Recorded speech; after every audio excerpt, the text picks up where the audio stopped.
प्रिय महोदय, आपले दिनांक 10 सप्टेंबरचे पत्र मिळाले.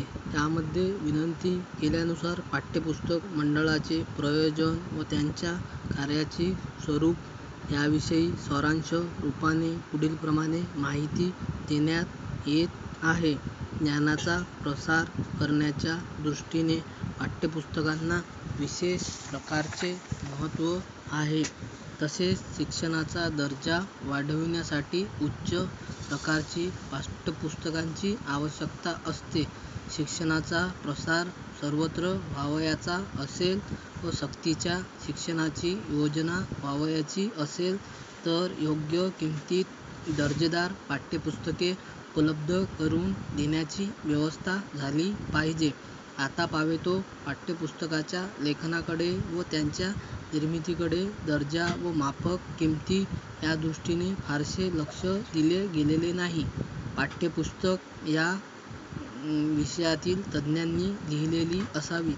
त्यामध्ये क्लिष्ट विषयाचीही मांडणी सोप्या आणि मनोरंजक पद्धतीने केलेली असावी. यांची सजावट कलात्मक व आकर्षक असावी व त्याचबरोबर ती माफक किमतीत उपलब्ध व्हावीत. ह्या हेतूने तसेच शिक्षणतज्ज्ञ, नामांकित शिक्षक व सुप्रसिद्ध लेखक या सर्वांचा ज्ञानाचा व अनुभवाचा जास्तीत जास्त फायदा विद्यार्थ्यांना मिळावा व परिणामतः शिक्षणाचा एकंदर दर्जा वाढावा या उद्देशाने पाठ्यपुस्तक मंडळाची निर्मिती करण्यात आली.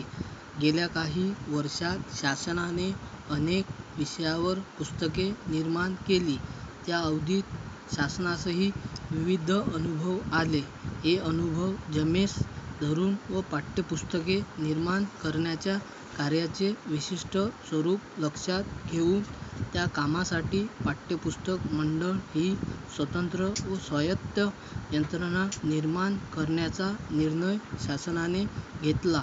स्वायत्त यंत्रणाच या स्वरूपाची कामे चांगल्या प्रकारे करू शकते. कारण अशा कामासाठी आर्थिक बाबतीत स्वातंत्र्य व अनुभवाच्या पार्श्वभूमीवर कामकाजाची पद्धत बदलण्याचा निर्णय घेण्याच्या मोकळीक असावी लागते. त्याचप्रमाणे शिक्षण क्षेत्रातील अनुभव व तज्ज्ञ लोकांचे सहकार्यही ती सुलभ रीतीने मिळवू शकते. असे हे स्वायत्त मंडळ दर्जेदार पाठ्यपुस्तके निर्माण करू शकेल. एवढेच नव्हे तर ती माफक किमतीत उपलब्ध करून देऊ शकेल. तसेच बुद्धिमान व ज्ञानाच्या विशिष्ट शाखात पारंगत असलेल्या विद्वानांचा व लेखकांचा एक मोठा वर्ग निर्माण करण्यासही या मंडळाचा उपयोग होईल. पाठ्यपुस्तके माफक किमतीत उपलब्ध करून देण्याचा मंडळाचा प्रयत्न असला तरी ती लिहिण्याच्या लेखनाचे योग्य मानधन देण्याची म्हणजे त्यांना त्यांच्या श्रमाचा योग्य मोबदला देण्याचीही मंडळाकडून दक्षता घेतली जाते. विदर्भ, मराठवाडा व पश्चिम महाराष्ट्र या क्षेत्राच्या राज्यातील 3 निरनिराळ्या विभागात प्राथमिक व माध्यमिक शिक्षणाचा अभ्यासक्रम एकसूत्रीपणा आणण्याचे शासनाचे उद्दिष्ट आहे.